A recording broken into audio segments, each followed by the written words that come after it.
అన్నమయ్య 95 సంవత్సరాలు జీవించిన పూర్ణాయుష్కుడు.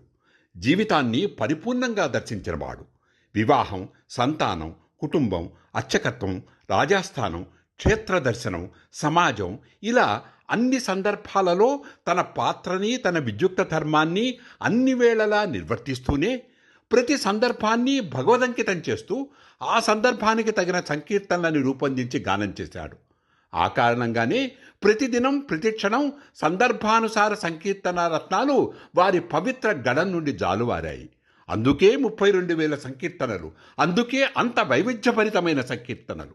చేసే ప్రతి మంచి పనిలో తనను దర్శించి పనిని తనకంకితం చేసి ఫలితాన్ని తన ప్రసాదంగా స్వీకరించమన్న శ్రీకృష్ణుని భగవద్గీతా సత్యాన్ని తాను అనుసరించి ఆ సంకీర్తనా ప్రసాదాన్ని భావితరాలకు అందించిన ధన్యజీవి అన్నమయ్య.